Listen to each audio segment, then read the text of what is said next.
Hello and welcome to Full of Food. This tender beef curry uses some kind of magic. The trick is to pressure cook twice, resulting in the meat so soft it will melt in your mouth. So on to ingredients. You want to get yourself some diced beef. I've got some braising steak here. And then we've got a herb and spice mix. So we've got some chilli powder, turmeric, coriander and some cardamom pods. Next up I've got a tin of chopped tomatoes, some lazy garlic. You can use normal garlic if you want. You'd want a clove.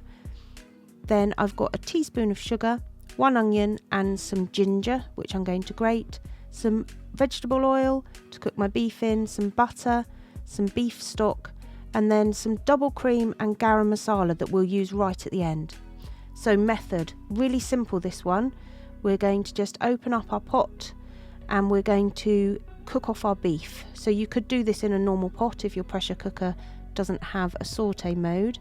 So vegetable oil in, warm that up, get your beef in, and the idea here is just to brown it off. We don't want to fully cook it, we just want to get a little bit of colour on the outside and get some of those nice juices coming out. So while that's cooking, we're just going to dice up our onion.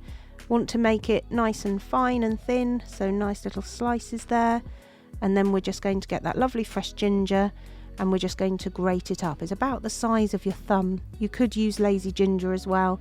I just quite like the fresh one because it smells beautiful. So look, that lovely beef is browned there. We're just going to take that out and set it to one side. And we've got the lovely beef juices in the bottom there. So add your butter.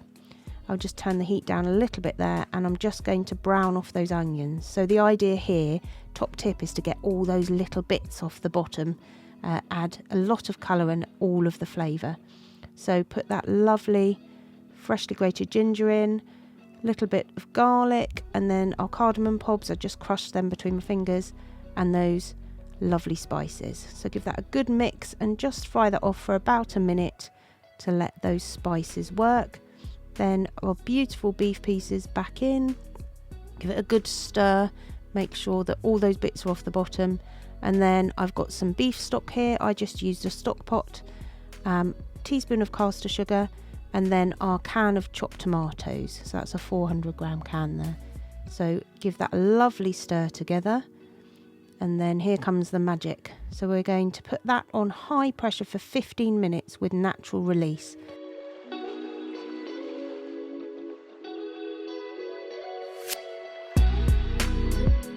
Look at that. Lovely and beautiful. Give it a stir. Looking good. Looking really good. And then pop it back on high pressure for a further 10 minutes, again with natural release. And that's where the magic happens. That's what makes it so tender. Right, when that's done, we're going to put our garam masala in. Give that a stir. Get all of those flavours in. A little bit of double cream. At this point, if everything is a little bit too runny for you, you can just simmer that off or add some corn flour. And then I'm just serving this one with some lovely rice, and I'm going to pop a little bit of fresh parsley on the top and some lovely warmed naans. And there you have it, this magic beef curry that is just beautifully soft and perfect to eat.